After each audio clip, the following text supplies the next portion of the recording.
Hello, School Transportation Nation. Tony Corpin here. We're glad you made it to the podcast. It's brought to you by TransFinder, the leader in school bus routing software, and by School Radio, your source for reliable radio communications.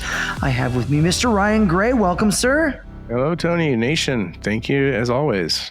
Well, Ryan's always bringing us the best editorial in the school transportation industry, great stories and news. He'll be talking with Joshua Wilson, National Director of Student Transportation for Specialized Education Services and a 2024 STN Rising Star. So looking forward to that conversation, Ryan. Absolutely. Yeah, we are focusing on all of the Rising Superstars this month online as well. So we have more in-depth articles that are Taylor Ekbatani that she wrote before she went out on maternity leave. So definitely check those out. And of course, head over to stnonline.com, go over to our magazine, and you can check out the digital edition as well. And you can read more about these Rising Superstars. Excellent. Well, we're going to dive right into the headlines right after this.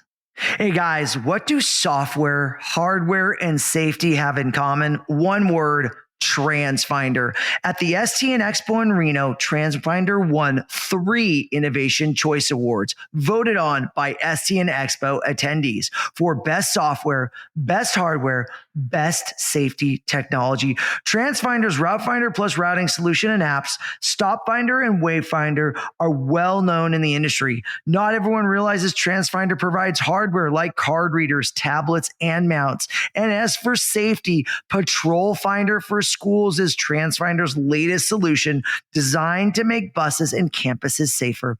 TransFinder's president and CEO, Antonio Civitella, said the recognition means so much because it's voted on by STN Expo attendees. Civitella said, "We know a lot is riding on TransFinder because a lot is riding on those yellow buses that travel through our communities. TransFinder must continue to innovate as more is being expected of transportation departments from district leadership as well as parents."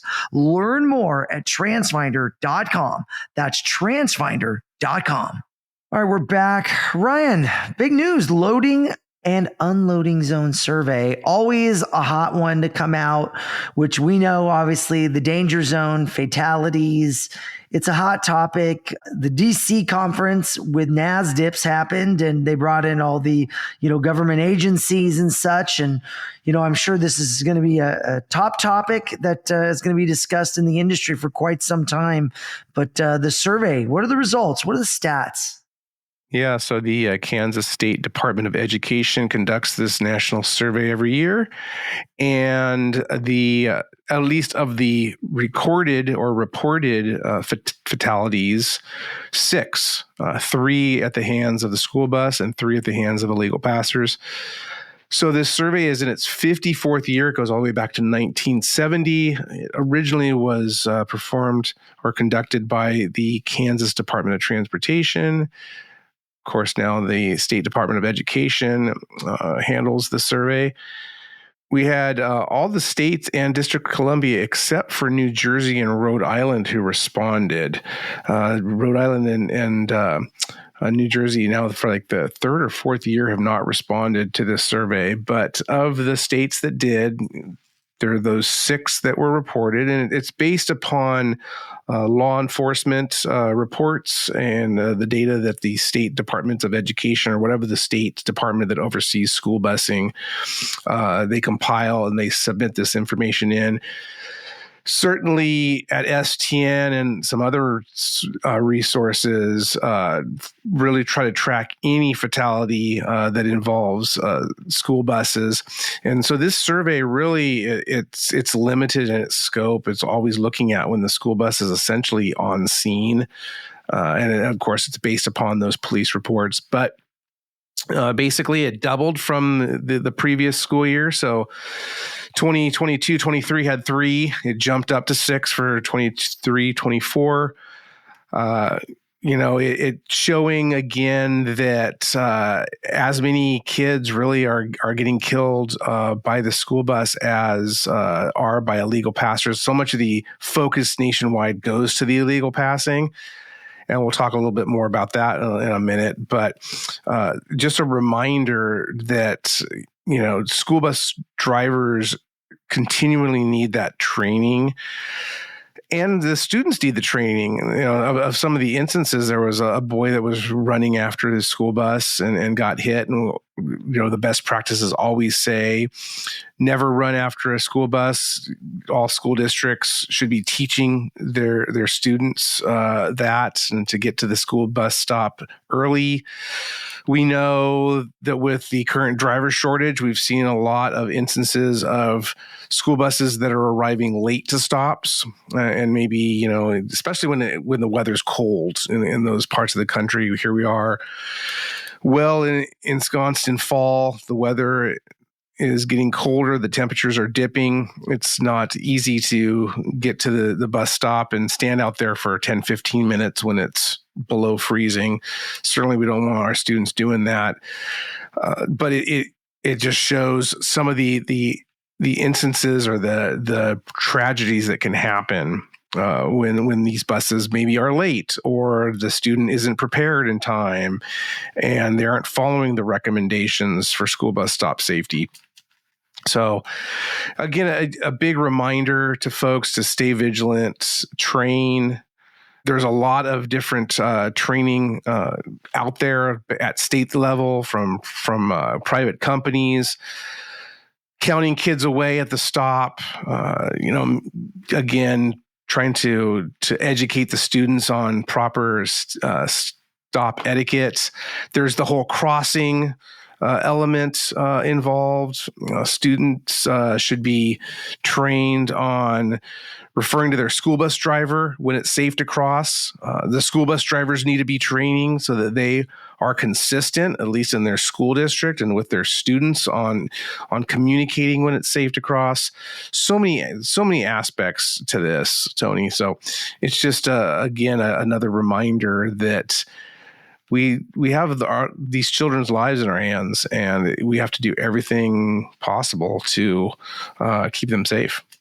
Yeah, and I know, Ryan, we talk a lot about the technology side of it, right? If it's illegal passing cameras, extended stop arms, illuminated stop arms, there's a lot of different things that are being looked at, invested in by school districts and private fleet operators to try to hedge these fatalities, right? And I think everybody is trying to do its job to build awareness in the community. I know there are PSAs running out there about stopping around the school bus, and I still think the larger issue in the motoring public is just the lack of awareness. And I mean, we've had Jeff Castle, the president of the School Bus Safety Company, on and talked to him on numerous occasions. And he always asks the question. He always pokes the bear, and he's like, how many people do you think are passing intentionally, right? It's just crazy, right? You also see right side passes versus left side passes. And so this is all of a sudden, catching fire on the internet when a car is driving on a sidewalk. I know one had jumped out to me when there was in New York, a car had driven next to a synagogue and next to a bus, and kids were exiting and it almost got hit because, New York drivers, I guess they're driving on the sidewalks. So it can get crazy. People do crazy things. And I guess normal drivers that are safe, we don't think anything of it. We're just going along our way. But man, people get in a hurry. They do erratic, irrational things, and people die, right? They're in a rush. They're looking at their cell phone. These are the common tales that we always hear: distracted driving, or to Jeff's point, it's just simply a lack of awareness. They see a stop sign. They think it's just a stop sign. It's not a stop light. It's not a red light. And that comes back to all the driver training out there and building awareness. And I think, again, that's where NHTSA really comes into play, is can they create advocacy to build awareness to kind of help the motoring public be more aware that they need to slow down or stop around school buses and be safer. Common sense would surmise that would be the case, but seems that people need reminders on this, Ryan. It's just kind of it's a broken record, man. We keep hearing it over and over again. There's always fatalities. We come out of the new school year, bang, fatalities. Right? When summer's on, we don't hear anything. Well, because the buses aren't rolling. Doesn't mean it isn't happening. Maybe summer school, but the volumes are higher. it's unfortunate to see 6 fatalities in this report. And, I'm sure there's more depending on the circumstances that are unreported in these situations. So this is just a sampling of what's out there and the continued issue with illegal passing. Yeah, well, it's interesting. So NHTSA, you mentioned them. They actually submitted to Congress. Finally, we'd been waiting for a while. Their report on illegal school bus passing laws. This was required, as you might recall, from the IIJA, that bipartisan infrastructure bill that was passed in 2021.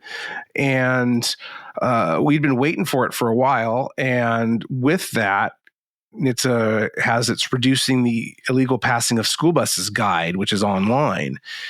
And so a lot of this is they're looking at the states, and basically they found that all the states have laws, right? But there is a lack of clarity and consistency across the states, across the nation. And it's interesting to your point, about why folks are illegally passing school buses. They reference a recent survey of about 3,500 motorists, and they found the top reason why motorists illegally pass school buses: they don't care. I'm not kidding. 30.5% said the number one reason was they didn't care. Followed by number 2, we're in a hurry. That's at 25.5%. Didn't know the law, which is not surprising, 24.3%. And then we're distracted, 12.2%. Those were the top 4 reasons. Didn't care, Ryan. That actually surprises me, because I would see, in the comments with Jeff, he said that percentage is much lower. So I'm curious on the sample size of that data, but I don't care. Maybe that's people without children. Maybe they're just like ready to, that's just unfortunate that they don't care around the situation around school bus. Clearly, it's not given the respect that it deserves by those respondents, which is deeply concerning. Exactly. And 3,500 motorists. So, obviously the sample size there is very small, but it's telling. Those are things that the industry, we need to be aware of. And I bet you if you surveyed a bunch of school bus drivers, just from their perception or perspective, what they would say, if they would agree with that. I think they probably would, just in speaking with school bus drivers, student transportation professionals over the years.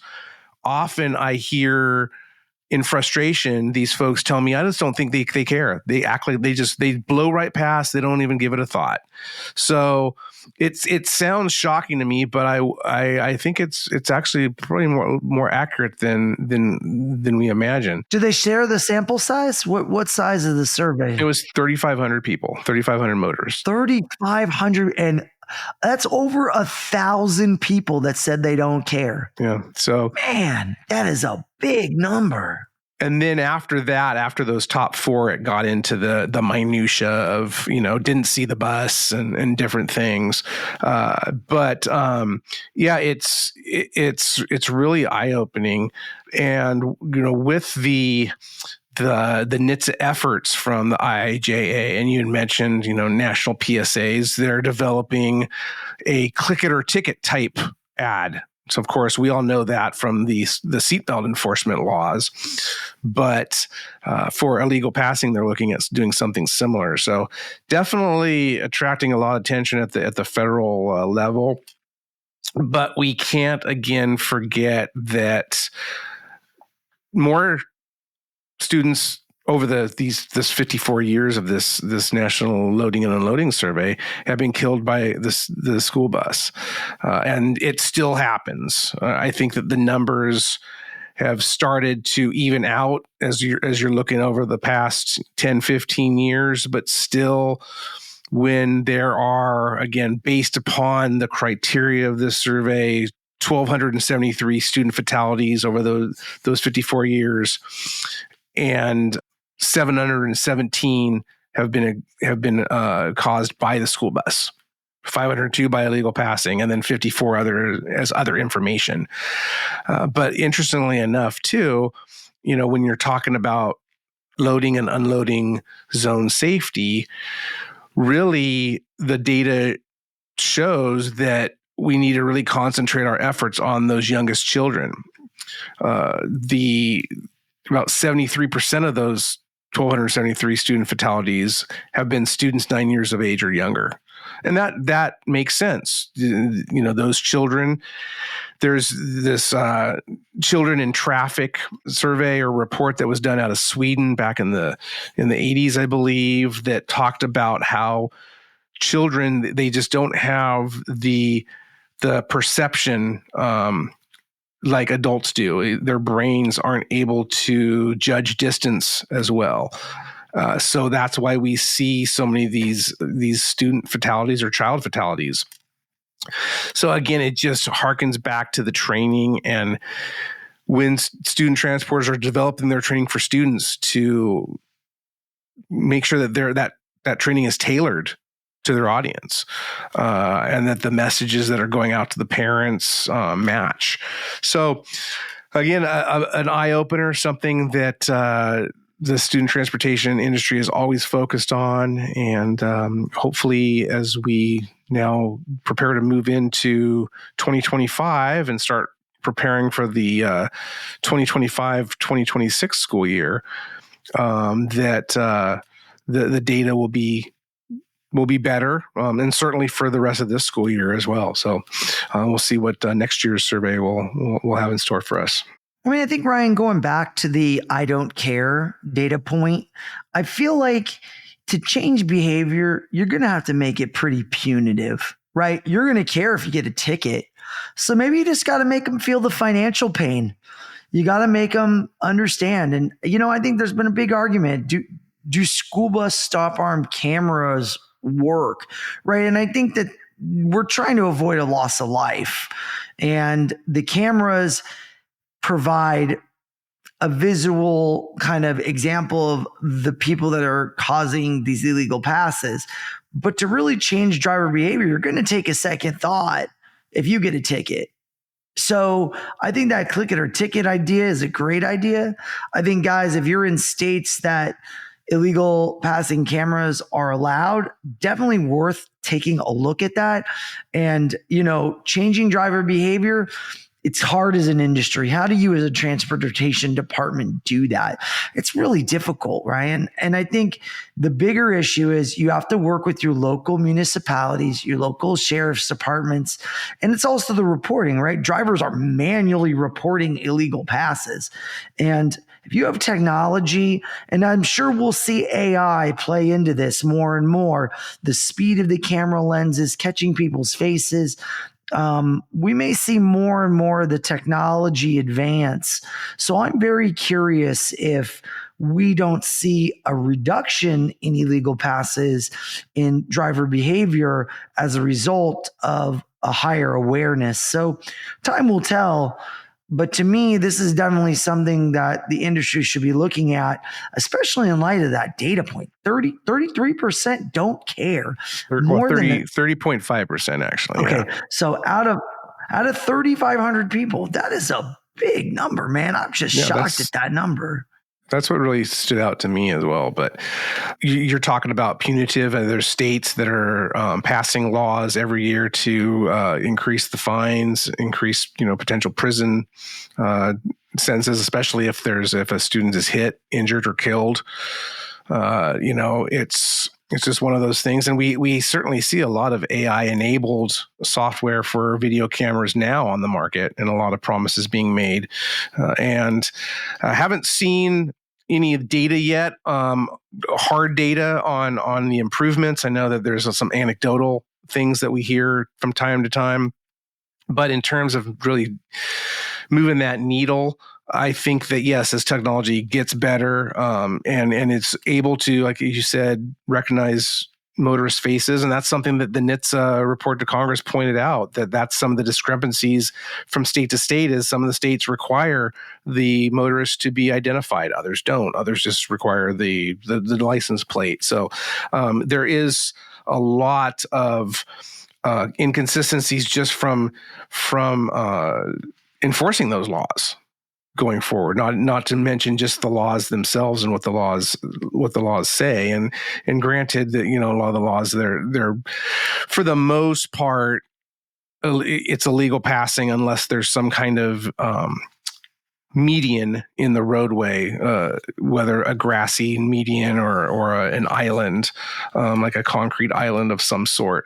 But still, it's NHTSA saying it's an issue. So be safe out there and just train your drivers to follow their own regulations for your district or your state. And that's another thing that we hear is sometimes the school bus drivers, in trying to keep their kids safer, sometimes they're causing some safety risk out on the road by not pulling over as far as they should be, or they're trying to block lanes of traffic with their bus when they should be pulling over. They're not instigating the flashers and the stop arm in time, or they're doing it too soon. So there's just a lot of inconsistency out there, unfortunately, and that's what NHTSA points out. So talk to me a little more about the FMCSA drug and alcohol. What's going on with that? So we had the Drug and Alcohol Clearinghouse that made a lot of news back 4 years ago in 2020 when they put that out and implemented that. And a couple of years ago, we had the states that were required, states and employers were required to create accounts and access those so they can, on an annual basis and upon new hires, check that CDL holders or applicants did not have any previous violations. Well, November 18th, Clearinghouse 2, as they're calling it, actually now is enforcing any CDL holders who fail a drug or alcohol test to have their CDL downgraded to prohibited status until that return to duty process is completed. So we've seen a rash of, seemingly, Tony, of school bus driver DUIs and whatnot in the news, and it's something that it happens. Unfortunately, I think you need to take it with a grain of salt in terms of however many CDL holders are out there, and I've seen really wide-ranging estimates, as many as 500,000. Because you think about it, not simply the school bus drivers who are en route every day, but the substitutes, and how many folks in transportation departments keep their CDL active because of a need to drive, whether they be a transportation director, a dispatcher, a lead mechanic, whatever. So if you're looking at, about a school bus driver a week who is being arrested for a DUI, and that was, that's what this CBS News report several years ago stated, and it was a pretty incendiary report at that. But it claimed that at least one school bus driver a week nationwide is being arrested for a DUI, and one is too many, just like with the fatalities that we were just talking about. One is too many.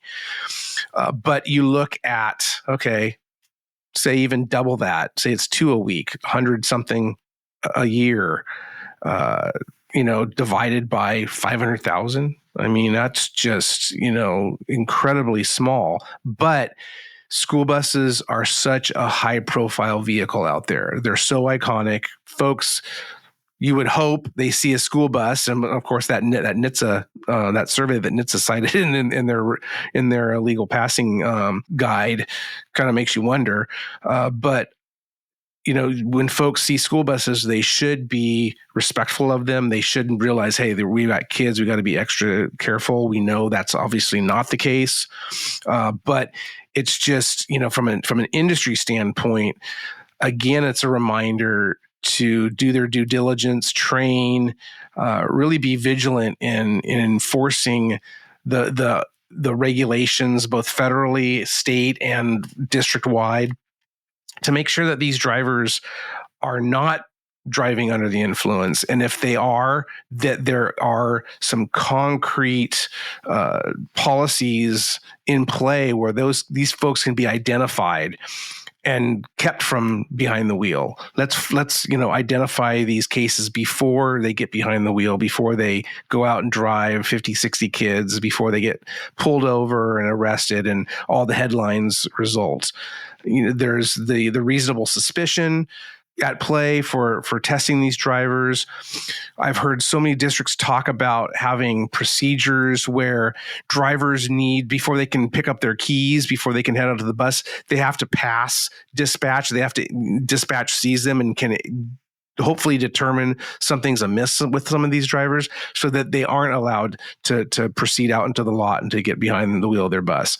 But certainly something that the feds are keenly aware of and pinpointing. And just a reminder that, stay safe out there, folks. Do not do anything to put the lives of the children in risk, and certainly don't do anything to put this industry in risk of getting a black eye. Sound advice, Ryan. Sound advice. All right, guys, we're going to take a quick break and we'll head over to our interview with Joshua Wilson. Hey, safety is a number one priority for everyone in school transportation, and even more so when needing to communicate in a school bus setting.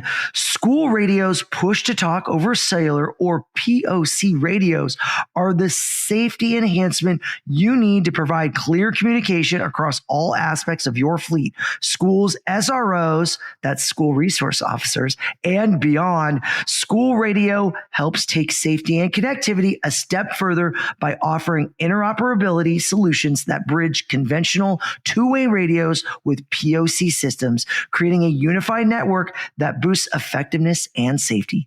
This integrated strategy guarantees smooth communication in both emergency situations and daily activities. To learn more about how school radio can improve safety in your communication methods, visit school-radio.com.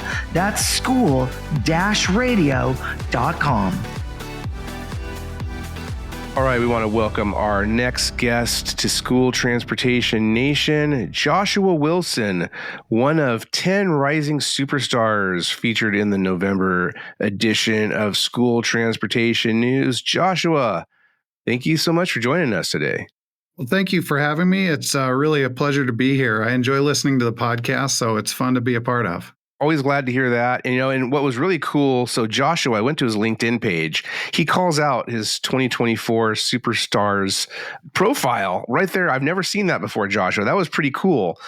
So certainly, that if you're a superstar out there, feel free to follow Joshua's lead. But Joshua, you've been involved in school transportation since 2008, correct? Yeah, it's been about 15 years. You got your start as a school bus driver, like a lot of folks in the industry. Yes, I did get my start as a school bus driver. And I think, like a lot of people, it's not something I, as a kid, sat down and said, I want to grow up to be a school bus driver. It's just something that life kind of happened that way.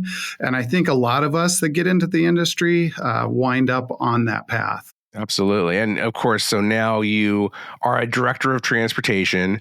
Most recently, so in September, I think when you were nominated, you were at Vail School District in Tucson, Arizona. Bear Down Wildcats. I went to University of Arizona in Tucson, so I had to get that shout out there. But you still are in Tucson, but in September, you took a director of transportation job with Specialized Education Services. So tell us a little bit about that. Yeah, so we just kind of go by SESI, just to make it a little bit less of a mouthful. But it was sort of a prophetic nomination in a way, because when I received the award, I was still working for Vail School District, but within a couple of weeks, I received an offer from SESI for their director of student transportation position. So the Rising Star thing happened within 2 weeks. I was in a much higher, more national role. Well, I remember when it happened because Taylor Ekbatani, who pulled that profile together, came to me and said, Ryan, what do we do? And I said, hey, let's just roll with it. But certainly in the profile in our November issue, you can read a little bit more about Joshua. And I think we're going to have an article coming out soon on stnonline.com as well that dives more into who you are, Joshua. But before we have that article, let's talk about your background. So when you started, you were at Teton County School District in Wyoming. Where are you from originally?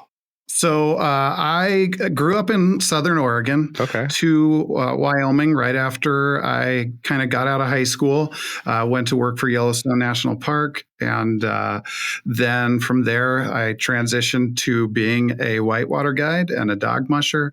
I was a whitewater guide since I was 19 years old. So that was kind of my career of choice at the time. Spent most of my time in Wyoming, but traveled around a bit to Alaska and a few different places. And then met my wife, had a couple of kids, and I realized that guiding whitewater rafts doesn't come with health insurance, doesn't really pay the bills. And so one of our tour bus drivers, she said, hey, when I'm not doing this, I'm driving a school bus. Why don't you go down and talk to our director? And I did. Ed Allam, fantastic guy. He was replaced by last year's Rising Star, Colby Stevens, who's now the director of Teton County, really great friend of mine, Colby. And so I was happy to follow him up with this nomination. But Teton County was a great place to drive a school bus, really great school district. And I loved everything about it except the 400 to 600 inches of snow a year. Absolutely. So you mentioned Ed Allam. I remember Ed from way back, STN Expo Reno, now STN Expo West. But he was a rodeo clown, I think. Yes, he was. Yeah, I remember he always used to pitch me, "Hey, I'd love to do this at STN Expo," and that we never quite got that worked out. But small world. But yeah, Ed was a long time patron of school transportation news and the expo. So, so you were at Teton County and you worked there for about 9 years. Yes, as that entire time driving a special needs school bus. Correct? Yep, I did. I drove a special needs school bus, and I actually delivered the mail for the school district in between to make it a full-time job so that I could take care of the family. Okay. We certainly see a lot of that nowadays where there's the cross training, and we're going to talk a little bit more about the school bus driver shortage, but in terms of getting drivers more hours, because certainly the pay for school bus drivers, that has always been an issue. But it's the hours, because if it's just simply a part-time job, that works great if you're a retired senior citizen and you have a pension and this is just something that you're going to do to fill the time, or if you're a college student. But if you're trying to raise a family, that's obviously, something that is extremely important to you, that full-time hours and everything. So you were at Teton County and then you moved to Southern Colorado, Durango, right? How did that happen? Yeah, so I had been doing it for 9 years and I discovered I really enjoyed it and I felt like I was pretty good at it. So I went to look at what the next step could be. And in student transportation, there's just not a lot of upward mobility if you want to stay in the district you're at. There's only a couple of jobs, that climb higher up. So if you're wanting to increase what your responsibilities are, then a lot of times you have to look far and wide. And I wanted to still stay in the mountains. My wife, who is from the desert, she did not want to deal with 600 inches of snow. And so we decided to kind of find a happy medium. Durango is right on the Four Corners part of Colorado. So it's very close to lots of snow and mountains for me. Still gets snow, but not quite as much as Jackson, Wyoming. So we made that transition, contacted a couple of the local school districts, and was able to get a job as a CDL trainer. So moved down to Southern Colorado. And we were there for about 4 years. I started as a trainer and then later on took on the CDL examiner's role. So I've worked both as a trainer and as a CDL examiner. And that was for Durango School District. But what was interesting when I was reading your write-up, you also did it for companies like Budweiser and Coca-Cola and different trucking companies down in that area. Yeah, so at that time, and things have changed since I've left Colorado, but at that time, there was no certification requirements for being a CDL trainer. You just had to have a license and know how to teach someone else. So I trained a lot of whitewater guides to drive whitewater buses and so on. And then as a CDL examiner, all of Colorado uses the third-party examination system. So my CDL examiner services were offered to anyone in Southern Colorado that wanted to get a CDL. So everyone from the logging companies, Budweiser, Coca-Cola, a lot of local whitewater companies, people driving a truck to haul lumber for Home Depot. So pretty much anybody. So I've seen the widest range of training from throwing a book at somebody and saying, come back with a permit, and very regimented specific training. So I have to ask, one of the topics or issues right now in school transportation is, should school bus drivers have their own CDL? So that's a perfect question for you. You've seen what it takes to drive, all these different types of vehicles. Where do you come down on that conversation? Do school bus drivers, should they have their own CDL so they don't have to learn about all these other aspects of driving trucks and inspecting them and whatnot? So I do tend to think that school bus drivers and passenger drivers in general, for city buses and things like that, should have their own type of license. The CDL system is set up for semi-truck drivers. And that's something that, unless you're an examiner, you don't really know. When I get my examiner's score sheet, I have to sit here and cross out all the different parts of it that pertain to Class A CDL vehicles. And so what I'm doing is I'm testing a school bus driver to the standard that's set for a guy that's going to drive 4,000 miles across the country, be on his own with no shop to return to every day, no mechanics close by. And I think that the mechanical knowledge requirements for these school bus drivers are just way higher than what is necessary. Teaching someone to do the vehicle inspection portion of the CDL is the most difficult part of that entire test. It shouldn't be harder to teach someone how to inspect the vehicle than to teach someone how to drive the vehicle. The driving part should be the most stringent part of that test, and that's just not how it is. And a lot of people argue that because of the way that the current CDL testing is, that it actually, quote unquote, drives school bus drivers to other professions, to driving for trucking, because that's always been an issue in this industry, certainly the pay. And so many school districts I've talked to for 20 plus years that I've been doing this have expressed the frustration of, they get a candidate, they get them trained, they often will pay for that training, and then the person gets their CDL and then either drives a school bus for a very limited amount of time or immediately bolts and gets poached by a big trucking company. Absolutely. And I've seen that across the board from working in Colorado, where people would get their CDL and then immediately get a job with Williams Oil or Halliburton in the New Mexico oil fields, making $40, $50 an hour, because the same CDL that allows them to drive a school bus can allow them to drive a water truck for, a lot of money for an oil field company. And then here in Arizona, we could train someone for a really small school district, say, for example, Morenci, or one of these little bitty 3-bus, 3-route districts that are really desperate for people.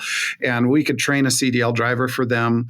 And as soon as they get their license, they don't drive one day of students. They immediately bolt to drive a mining truck and a copper mine, because it's the same CDL.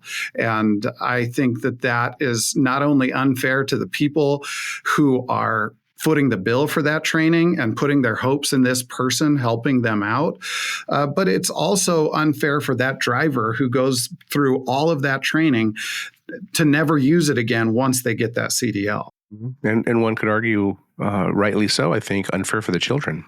Yeah, absolutely. And that's really the ones that it's the most unfair to, because the people most affected by this current climate with driver shortage are the students themselves. They're the ones that have to get jam-packed on doubled up routes. They're the ones who their bus is late because people don't have enough drivers.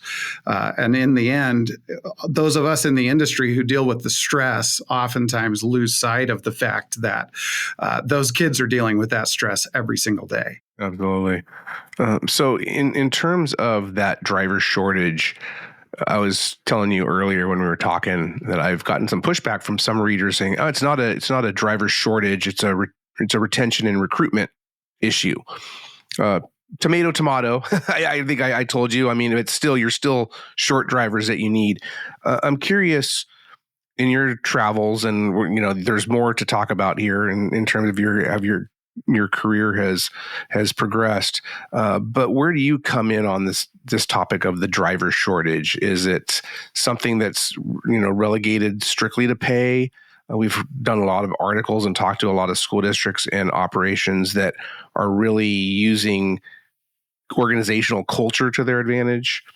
What's been your experience? So it's all of those things. It's really a holistic problem and a holistic solution that needs to happen, because driver shortage comes from so many different parts of it. Part of it is the pay. Schools are constantly dealing with budgets that are getting cut. And so I'm sure if you go to those schools and tell them drivers need to get paid more, they know drivers need to get paid more. But when you're dealing with a fixed budget like that, it's not always as simple as just saying, okay, we'll just pay them more. And then those same schools can also contribute to the problem by pushing districts to just hire anybody who can fog a mirror. When you hire subpar people, then excellent people aren't going to want to be surrounded by subpar people all the time. And so if you get the chance to hire someone excellent and they're not surrounded by a positive, a supportive culture, then they're not going to have a chance to succeed, and they're going to want to go somewhere else. And so that's a big part of it, developing a culture that's supportive, developing a culture of excellence, and those school districts understanding that we need to not just hire a warm body to sit in a seat. We need to hire somebody who is focused and who cares and who wants to do this job. And those are the people who are going to want to stay. And until you can cover all of those different aspects of it, you're not going to be able to solve your problem. Districts that are pushing transportation directors to just hire somebody, those districts are doing themselves and their students a disservice. And speaking of culture, I'm seeing a trend here in your family. The culture, I think, is progressively move south, less and less snow for your wife's sake, because as we were talking about, you now live in Tucson, Arizona, bear down. How did that move to happen where you left Colorado and then you went to Vail School District? So that move happened right during the 2020 year. So kind of right at the start of the COVID shutdown and everything. My wife got laid off. She was working for the senior center in Durango, which was one of the first places to get shut down in the COVID epidemic. And when you're a CDL examiner, as important as that job is, it's also very hard. And telling people no, seeing people's faces when they fail a test all the time, it wasn't me. I didn't feel good about myself. I wasn't happy about it. So the joy I got from training someone, that became also taken away when I had to do an examination for someone else. And so I thought, I've gotten to the point where I can start administering, leading people. And so I started looking around. And once again, I looked at a couple of jobs in the Colorado Springs area, Prescott, Phoenix, and then here in Tucson. And I came down here in Thanksgiving of 2019 to interview for the transportation supervisor job in Vail School District in Tucson. And I immediately could see that the culture of excellence was there. And that was something that I was looking for. If I was going to go be part of a department, I wanted it to be a department that I could be proud of. And so I called as soon as I got back to Colorado. I hadn't even been offered a job, and I called back and I canceled the other interviews because I already knew where I wanted to be. And thankfully, around Christmas, I got the call from Vail School District that I was offered the job, and we made our move down here. I started in Vail in January of 2020, and then my wife and the family moved down once the world shut down in over March, spring break of 2020. Yeah. And we've been here ever since. My wife loves it. It was an adjustment for me to get out of the desert or out of the snow into the desert. But I've enjoyed it. I do not have to shovel heat out of my driveway. I can just walk inside and go into the air conditioning. And 45-minute drive or whatnot, go up to Mount Lemmon. Yep, exactly. Not there's a little bit of skiing up there, but not nothing like I'm sure you're used to. But if you get the itch, yeah, I don't mind visiting my snow. Yeah, exactly. Some good camping up there too and hiking. So you were at Vail School District, went through the whole COVID stuff. But now, as you were mentioning earlier, you're at Specialized Services, SESI, Specialized Education Services. How did that come about? And tell me, tell the nation what you're doing now. So I was the transportation supervisor for 4.5 years in Vail, and I helped build a program that offered training services to all of the smaller school districts around us. And I really enjoyed that widespread approach, not just the employees that I supervised, but also working with the other school districts around me, helping them get their drivers trained, helping them with administrative things. And I just discovered that higher level of administration was something that I really enjoyed. And so I started looking at different areas that were hiring for a more executive approach. And SESI was one of those that I applied for, among several others. And I went through a very lengthy interview process with SESI. They're very thorough, and I'm glad. And then I was offered the opportunity to come initially to oversee all of their Arizona schools, but that quickly moved up. I never actually worked as the director of the Arizona schools. They immediately moved me into a higher level director position. So overseeing all of their transportation, basically for everything from Illinois west. Wow. Now, how many schools does SESI service? So SESI has over 90 campuses and then 90 plus in-district classrooms where they partner with local districts as well. We have transportation in about 50-ish schools. Okay. And now you were telling me earlier, this is primarily alternative transportation. So another big trend in the industry. I think you were saying that there were a couple schools in Illinois that are using school buses. But for the most part, you're talking about vans, sedans, again, things that we are seeing not only increasing from private transportation companies, but a lot of school districts are now purchasing more of these vehicles for their fleet. And, for whatever reason, whether it be a driver shortage, quote unquote, but we've known for a couple decades that there's just an increasing use case for these other non-school bus vehicles, depending upon the student, the route, the geography, what have you. Yeah, absolutely. And I think that as we talk about new trends and new technologies in student transportation, the use of alternative vehicles is definitely a trend that can be a tool that school districts can use. And I know that there's a lot of pushback from purists because school buses are so safe. But if you think strictly from an efficiency standpoint, fiscally responsible taxpayers are going to want to know that you're using that money responsibly. And so whether it's in Wyoming, sending a whole school bus to pick up 3 kids at Grand Teton National Park and transport them all the way back to Jackson Hole is not an efficient use of those taxpayer dollars.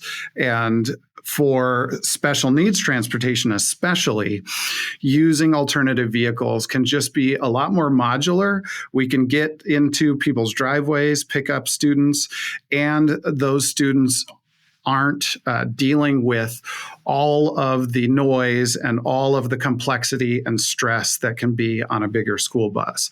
So as a special needs driver in Wyoming, I experience this all the time. You could have a student with ASD that can't stand a lot of noise, and another student whose qualifying condition makes them make a lot of noise. Both of those students are equally have rights to access to transportation, but having both of those students on one vehicle, even if they live in the same neighborhood and logistically it makes sense to have them on one vehicle, it's not the best. It's not the least restrictive environment for those students. Sure. And being able to get vans in there just gives us that much more ability to give them what they need. I know another concern from a lot of what you said, purists and others in the industry is not only you mentioned the vehicle. There's school bus safety is basically second to none, but in terms of the driver qualifications and the driver background checks, and there's been a lot of gray area out there for many years, and it's starting to come into more focus. We had our TSD conference recently down in Texas. We talked a lot about this topic. It's coming up for the National Congress on School Transportation in May. They have a writing committee, so they're looking at really coming up with a standard or recommended guidelines for how school districts need to be working with these companies or doing it themselves. How does Specialized Education Services handle the drivers for these vehicles, the training, the oversight? So that's something that's currently still in process, and I don't want to speak officially for the whole company, but I'll kind of speak generally that there is definitely a need for certification and for standardized certification across the country, whether it's for SESI or whether it's for school districts. And we saw that with CDL driving with the entry-level driver training requirements that came out federally for CDL drivers. And there's a need for that for alternate vehicles. But as we saw with ELDT, when the government gets involved, things take time and things get really complicated and really laborious.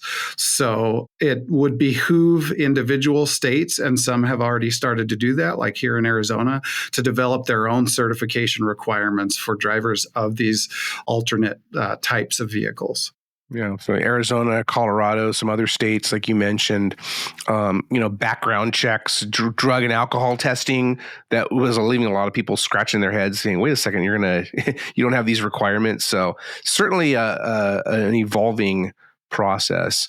Joshua, I really appreciate you coming on The Nation today, getting to know you a little bit more.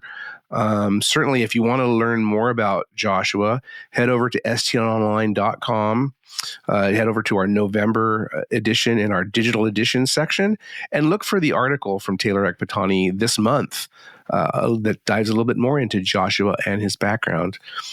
Joshua, thanks so much. Congratulations on the Rising Superstar delineation, and bear down. All right. Thank you. A special thanks to Ryan and Joshua for joining us on this episode. Great information, great conversation, Ryan. Really enjoyed that interview.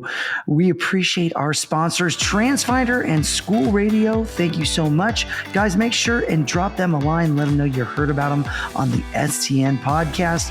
Don't forget to visit stnonline.com for all this news and analysis on the school transportation industry.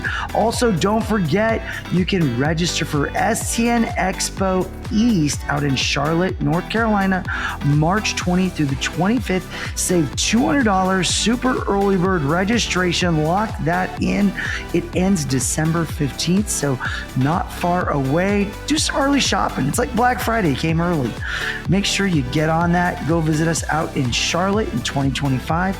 Guys, you can listen to this podcast on Apple Podcasts, Spotify, wherever you listen to pods. We got a new episode every week, Nation, just for you. We love you. We'll see you next week.